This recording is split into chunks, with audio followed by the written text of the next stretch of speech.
since we're talking about all this information and breaking cycles and stuff, for the people that don't know about mortgages, what are some of the do's and don'ts about mortgages? And if I'm thinking about buying a house, what are things that I should do and not do? Save your money. The biggest disqualifier that I've seen is people not having enough funds for down payments. Really? Yeah. See, I feel like that's some black people stuff. It is. True, but that's what it is. But I mean, I've encountered it with white people too, but more so again with black people. A lot of people come to the table. They don't have 3.5%. They don't have 3.5%. Not even the credit, it's the money. It's the money. What? Right, I would have thought it was the credit. They got COVID checks. They got COVID check.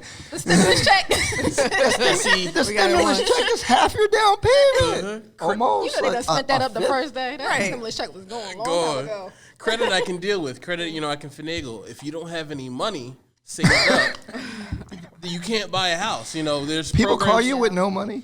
There's people that I'm dealing with right now. Well, I heard I can do 0% down. You still got closing costs. All right, well, I've got $5,000. That's great. We might be able to get you the rest of the way, but we've got to get you into a certain program. You're going to have restrictions on this, like the New Jersey state program. If you use that grant, you can't sell your house for 5 years. Oh, well, I don't want to do that. Well, you can sell it. You got to pay the money back. You got to pay the money back, Right. So a lot of people don't want to, do and delve into that. So the biggest thing is save your money. Make sure you have enough trade lines on your credit report to make sure that you're going to qualify for the mortgage. Because whenever you apply for a mortgage, the underwriters and everything are going to look to see, if you have actively reporting trade lines. You can do non-traditional credit. So what's a trade line? A trade line is like a credit card that's going to show in your credit report, or a card note, or an installment loan. As far as maybe you bought furniture from somebody, those are all trade lines. So let me jump in real quick too about so. In a real estate transaction, we all know this, but for people listening, you have the down payment. FHA is 3.5% down. USDA is 0% down. VA is 0% down. But you have closing costs. So on a $200,000 house, it might be like $7,000 for closing costs in New Jersey because our taxes are high, and you got escrow. The issue is that right now, because the market's so competitive, it's hard to get the seller to pay the closing costs. So before, and if you Google this information, they're going to say, just have them negotiate for the seller to pay closing costs. But that's not happening a lot right now because people are, if a buyer doesn't have to have you pay closing costs as a seller, they're going to take the other person's offer. Mm-hmm. So before, my advice was, don't worry about it. You can have the seller pay the closing costs. Now that shit is dead. Yeah. Dead in the ground. I wouldn't assume that. You're going to have to way bid over the value of the property, and then you're going to have appraisal problem. So that's my... That's 100% spot on.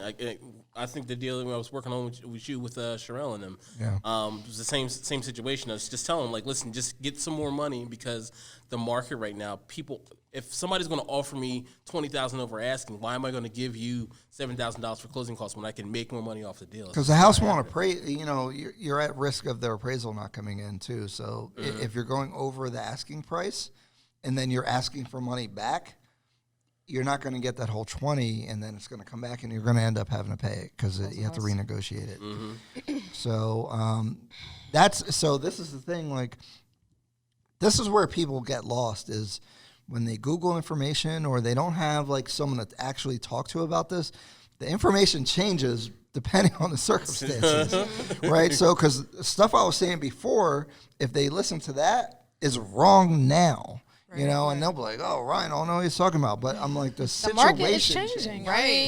That's what it is. Because before it was nothing to get your closing costs covered. Even if you went above the list price and then had them cover, like, if you need $7,000 for the closing costs, you could add that to the price, and boom, now you only need your 3.5% down payment. Mm-hmm.